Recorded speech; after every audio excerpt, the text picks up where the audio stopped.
والصلاة والسلام على أشرف الأنبياء والمرسلين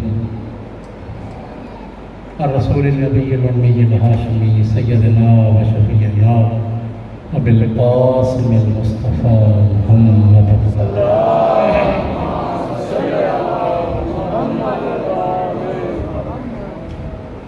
وعلى آل بيته الطيبين الطاهرين الهداة المهديين المعصومين المظلومين ولعنة الدائمة والعطاء بهم أجمعين أما بعد فقد قال الله تعالى اسمه في محكم كتابه والمحكم خطابه بسم الله الرحمن الرحيم وعسى أن تكرهوا شيئا وهو خير لكم وعسى أن تحبوا شيئا وهو شر لكم والله يعلم وأنتم لا تعلمون صلوات پڑھیں گے سارے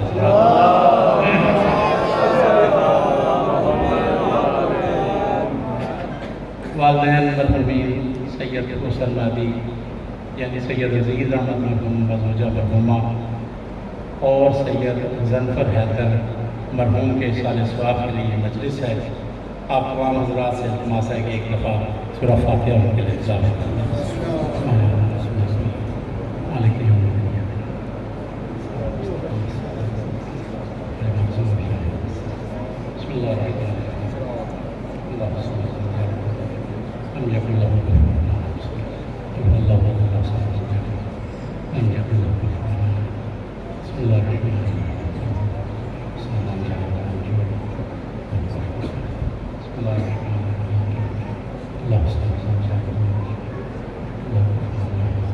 بحق محمد وآل الاطہار اور محمد وآل محمد اور صلوات.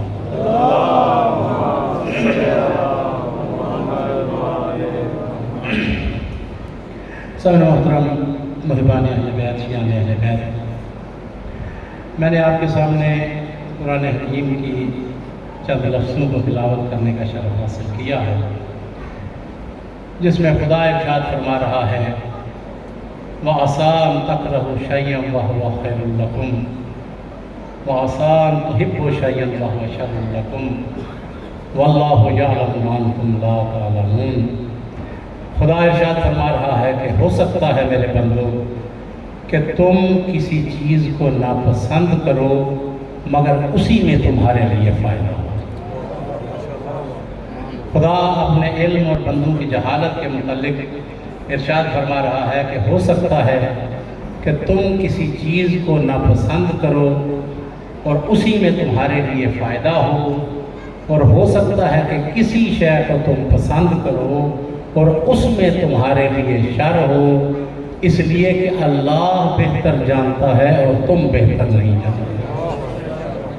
تمام مفسرین کی تفاسیر کو آپ اٹھائیں، اس آیت میں جہاں پہ مختلف مفسرین نے مختلف انداز سے گفتگو کی ہے، تو اکثر مفسرین نے اس جملے کو الفاظ بدل بدل کے نقل کیا ہے کہ یہ آیت بتا رہی ہے کہ مومن کے لیے لازم ہے کہ اسے پسند کرے جسے اللہ پسند کرتا ہے، اس شے کو پسند کرے جسے اللہ پسند کرتا ہے، اور اس شے کو نہ پسند کرے جسے اللہ ناپسند کرتا ہے. اس شے سے مومن محبت رکھے جس سے اللہ محبت کرتا ہے، اور ہر اس شے سے بندہ نفرت کرے جس سے اللہ نفرت کرتا ہے.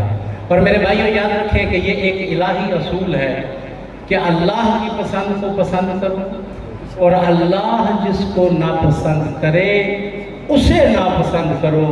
اور اگر کوئی شخص اللہ کے اس اصول کو اپنا لے تو پھر بڑے فائدے میں رہتا ہے، اور جو اس اصول کو چھوڑ دے اس کو نقصان ہی نقصان ملتا ہے.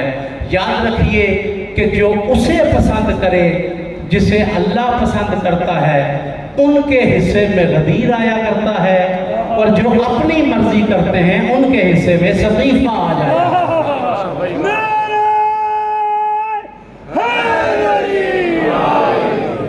جسے اللہ پسند کرے، اگر آپ پسند کریں گے، جسے اللہ پسند کرے یا اللہ کا رسول پسند کرے تو اس کے حصے میں غدیر آتا ہے، اور جو اپنی مرضی سے کسی شے کو پسند کرے تو اس کے حصے میں سقیفہ آ جایا کرتا ہے. اہل بیت وہ گروہ ہیں، وہ مقدس گروہ ہیں کہ جن کی ہر پسند وہ ہے جو اللہ پسند کرتا ہے یا مصطفیٰ پسند کرتا ہے، جن کی زندگی میں کوئی ایسی چیز نہیں کہ اللہ پسند کرے اور اہل بیت پسند نہ کرے۔ اہل بیت کا طریقہ کار بھی یہ ہے، اور اہل بیت نے محمد و آل محمد نے اپنے چاہنے والوں کی تربیت بھی ایسی کی ہے کہ ہر اس شے کو پسند کرتے ہیں جسے مصطفیٰ پسند کرتا ہے یا مرتضیٰ پسند کرتا ہے۔ تربیت یہی کی ہے کہ اللہ کی پسند کو مقدم رکھو، اور پتہ بھی یہیں سے چلتا ہے کہ کون خدا کا سچا بندہ، کون پیغمبر کا سچا امتی، کون علی کا سچا شیعہ۔ وہ علی کا سچا شیعہ ہے جو اپنی مرضی نہیں کرتا، ادھر چلتا ہے جدھر علی اسے چلانا چاہتا ہے۔ جس کی علی عزت کرے مومن بھی اس کی عزت کرتا ہے، اور جس سے علی نفرت کرے مومن بھی اس سے نفرت کرتا ہے۔ اپنے چاہنے والوں کی تربیت محمد و آل محمد نے ایسے ہی فرمائی ہے۔ ایک واقعہ کسی زمانے میں نے پڑھا تھا، شاید کچھ دن پہلے بیان کیا بھی تھا۔ ایک واقعہ کتب تواریخ میں ملتا ہے دو شخصیات کے بارے میں، پیغمبر خدا کے صحابیاں صلوات پڑھیں گے محمد کے ذریعے۔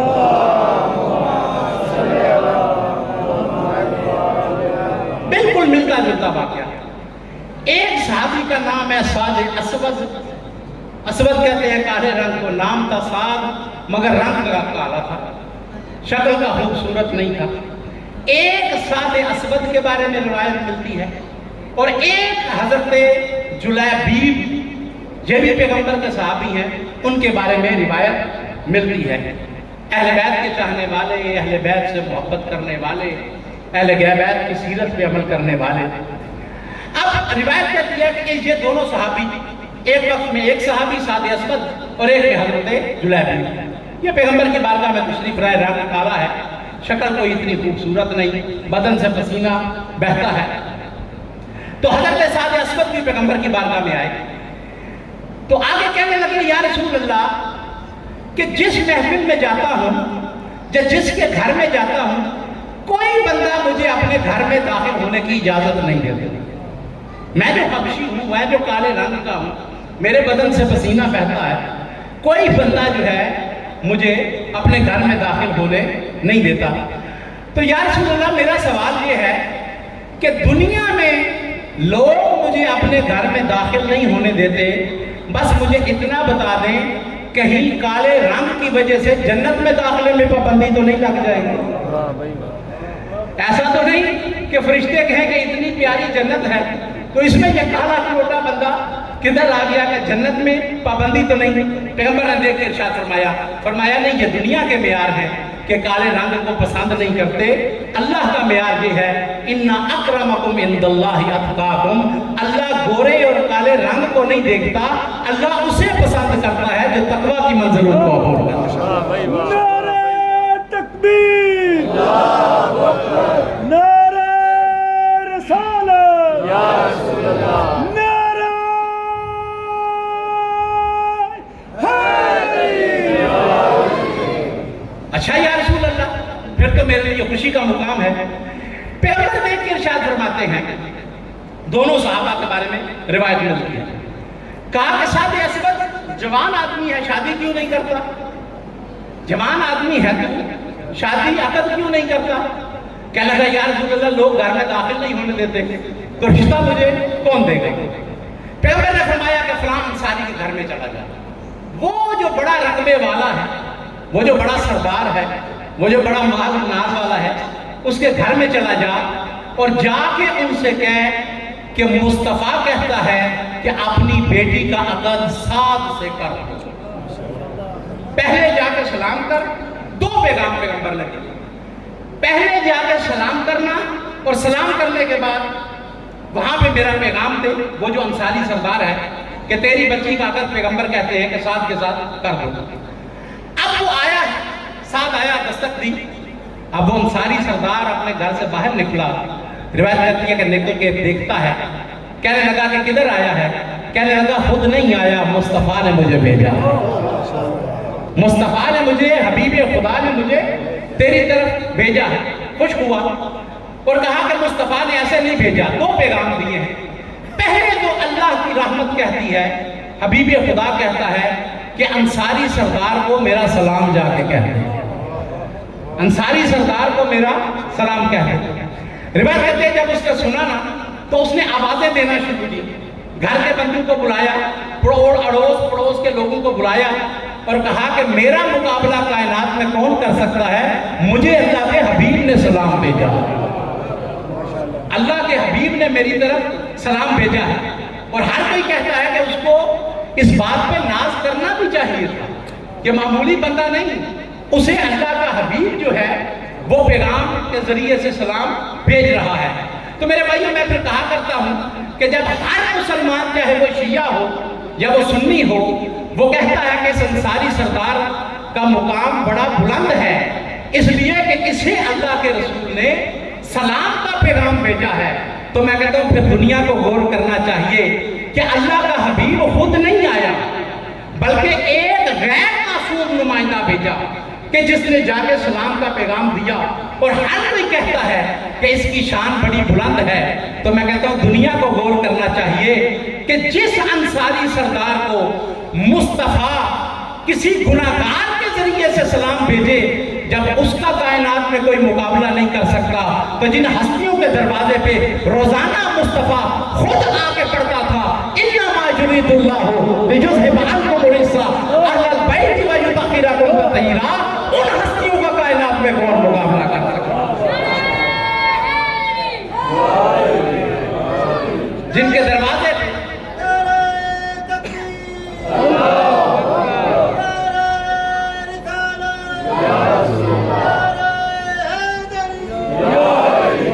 جن کے دروازے پہ خود اللہ کی رحمت آتی ہے اور آ کر قرآن کی آیات کی تلاوت بھی کرتی ہے اور خود سلام بھی کرتی ہوئی نظر آتی ہے، ان ہستیوں کا کائنات میں کون مقابلہ کر سکتا ہے؟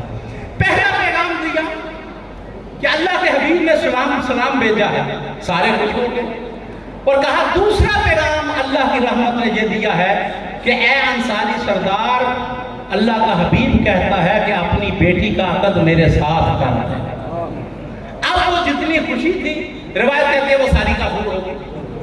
اب یہ انصاری سردار بھی دیکھتا ہے، یعنی پہلے پیغام پہ خوش ہوا اور دوسرے پیغام پر مایوس ہوا، اور ادھر سے بیگم صاحب نے بھی چھوڑ ڈالنا شروع کر دیا کہ نہ اس کا کوئی قبیلہ ہے، نہ اس کی کوئی قوم ہے، نہ رنگ ڈنگ ہے، نہ مال منال ہے، اس کے ساتھ بچی کا عقد کیسے کر سکتے؟ پہلے پیغام پہ سارا گھر خوش تھا اور دوسرے پیغام پہ سارا گھر مایوس تھا۔ میرے بھائیوں یاد رکھیے کہ جو پیغمبر کی کچھ باتوں پہ خوش ہونا وہ مومن نہیں ہوا کرتے ہیں، جو کچھ باتوں کو مانے۔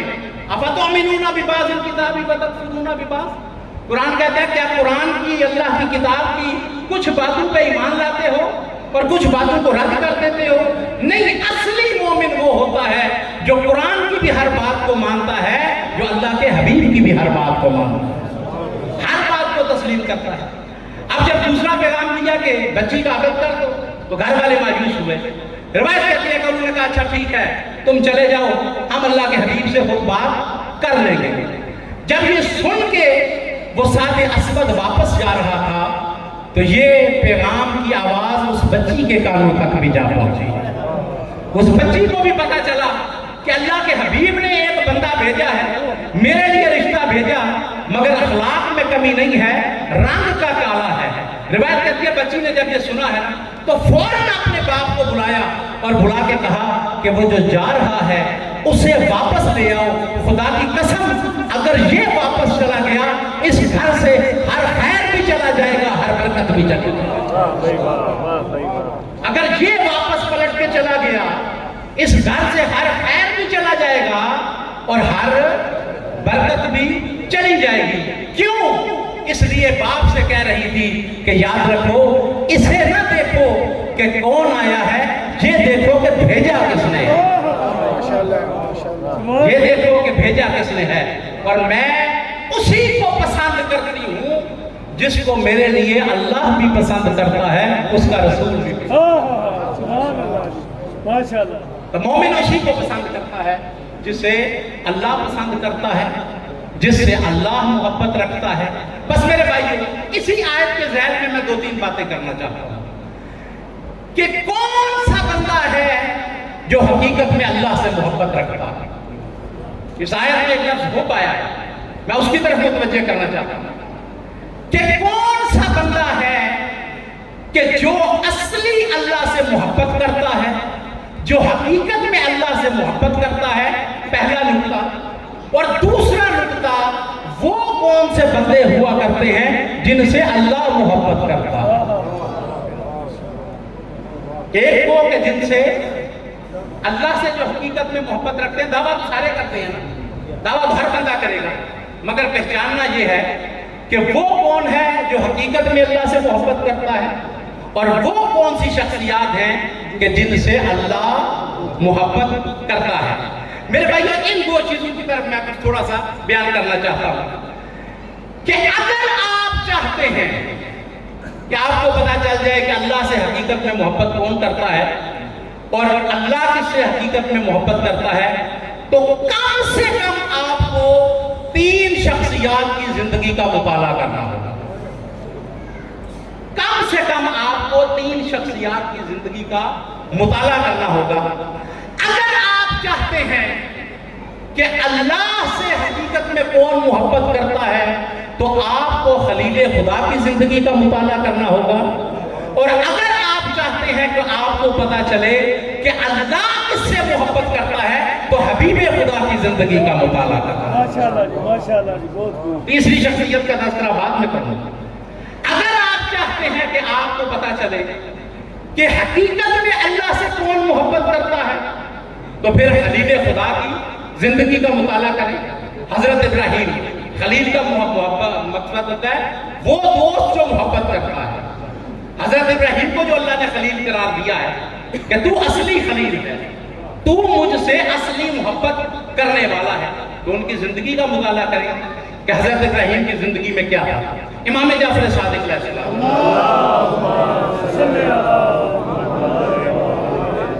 سے ایک روایت میں اس کی وضاحت ہوئی، اور باقی معصومین سے بھی کچھ روایات میں دوسری چیزوں کی بھی وضاحت ہوئی ہے کہ اللہ نے حضرت ابراہیم کو اپنا خلیل قرار دیا تو کیوں قرار دیا ہے. میں اس کا نچوڑ تھوڑا سا آپ کے سامنے پیش کرتا ہوں. اللہ نے حضرت ابراہیم کو اپنا خلیل کیوں قرار دیا؟ امام جعفر صادق ارشاد فرماتے ہیں کہ اللہ نے حضرت ابراہیم کو اس لیے اپنا خلیل قرار دیا کہ وہ اللہ کے سامنے سجدے کثرت سے کیا کرتے ہیں. جب سارا شہر رات کو سو رہا ہوتا تھا، یہ اللہ کا خلیل اکیلا اٹھ کے اس کی بارگاہ میں جھک جایا کرتا تھا.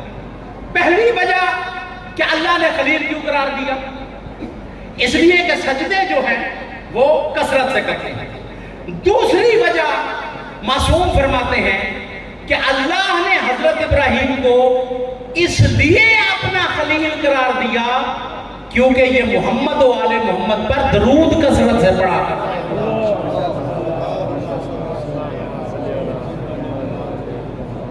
درود کثرت سے پڑھا کرتے تھے. تیسری وجہ معصوم فرماتے ہیں کہ اللہ نے حضرت ابراہیم کو اپنا خلیل اس لیے قرار دیا کہ حضرت ابراہیم نے کبھی اللہ کی معصیت نہیں کی، کبھی گناہ نہیں کیا ہے. روایت میں یہ ملتا ہے، سب پڑھے ایک دفعہ ملتا ہے.